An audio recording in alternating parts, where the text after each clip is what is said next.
అదే కాకుండా నాకు తగిలిన ఇంకొక షాక్ ఏంటంటే, నాకు పెళ్లికి ముందు వీళ్ళు హిందూస్ అని చెప్పేసి పెళ్లి చేశారు.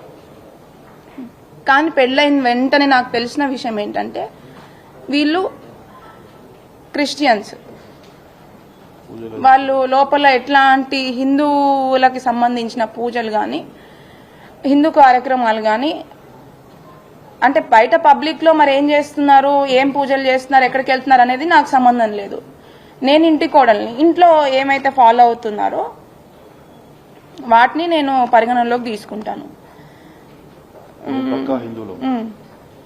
అక్కడికి వెళ్ళిన వెంటనే వాళ్ళ ఇంట్లో ఒక పూజ గది లేదు. బట్ మేము పెళ్లి చూపులకు వచ్చే ముందు అక్కడ మాకు తగ్గట్టుగా అన్ని ఫోటోలు అరేంజ్ చేసి మమ్మల్ని మోసం చేసి మమ్మల్ని పెళ్లి వరకు తీసుకొచ్చి పెళ్లి చేశారు.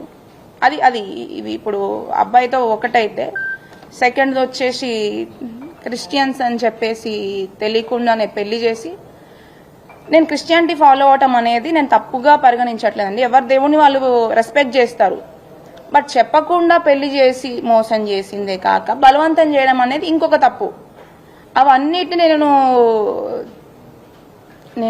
నేను ఎఫ్ఐఆర్లో క్లియర్గా చెప్పినా చెప్పకున్నా ఇప్పుడు డైరెక్ట్గా మీకు ప్రతి ఒక్కరికి నా బాధ అర్థమవుతుంది అని చెప్పి ఇప్పుడు ఇంకొకసారి మీకు అందరికీ చెప్పుకుంటున్నాను. అక్కడ ఆవిడ బైబిల్ చదువుతున్నా నేను వాటిని అన్నిటినీ నేను ప్రతి ఒక్కదాన్ని నేను రెస్పెక్ట్ చేస్తాను ఖచ్చితంగా. బట్ నన్ను బలవంతం చేయడం అనేది ఖచ్చితంగా 100కి 100% తప్పు. అండ్ మా దేవుళ్ళని ఇప్పుడు నేను వాళ్ళని బతిలాడుకోగా నాకు ఒక 3rd ఫ్లోర్లో పూజ గది పెట్టారు. దాంట్లో కనీసం నేను అగరబత్తులు వెలిగించి గంట కొట్టాలన్నా కూడా చాలా భయపడేదాన్ని. ఎందుకంటే ఆమె ఆ టైంలో చేసిన నాకు ఆ వ్యాఖ్యల వల్ల ఫస్ట్ నాకు పూజ చేయాలన్నా కూడా దాంట్లో భయమేది. ఎందుకంటే ఆమె ఎట్లాంటి వ్యాఖ్యలు చేసిందంటే, అసలు మీ దేవుళ్ళు కూడా దేవుళ్ళేనా, అసలు ఇద్దరిద్దరు అంటే నాకు శివుడు అంటే చాలా ఇష్టం అనమాట. ఎప్పటి నుంచో చిన్నప్పటి నుంచి నేను అక్కడ కూడా వెళ్ళిన తర్వాత ఆ దేవుడినే పూజించుకున్నాను. ఆ దేవుళ్ళ గురించి కూడా అసలు ఇద్దరిద్దరు వైఫ్లు ఉంటారు, ఇద్దరిద్దరు పిల్లలు ఉంటారు, వాళ్ళకు కూడా అన్ని మనుషుల్లాగానే అన్నీ ఉన్నాయి. అసలు వాళ్ళ దేవుళ్ళు ఎట్లయితారమ్మా?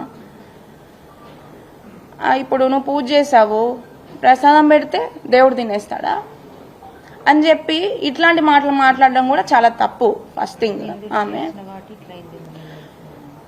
ఇంకా నువ్వు హిందువు, మీ దేవుళ్ళు నమ్ముకున్నావు కాబట్టి నీకు ఇట్లా అయిందేమో, మా దాంట్లోకి వచ్చేసేయి అని చెప్పి ఇట్లాంటి మాటలు మాట్లాడేదన్నమాట. నేను ఎప్పుడు కూడా వాళ్ళ దేవుళ్ళని అయితే నేను తప్పుపట్టలేదు. ఎవరి దేవుడు వాళ్ళకి, ఎవరి దేవుళ్ళు వాళ్ళకే గొప్ప. నేను మీ దేవుడిని రెస్పెక్ట్ చేస్తాను, మీరు మా దేవుడిని కూడా అంతే రెస్పెక్ట్ చేయాలని చెప్పి నేను అనుకునేదాన్ని. అయితే పెళ్ళైన తర్వాత కూడా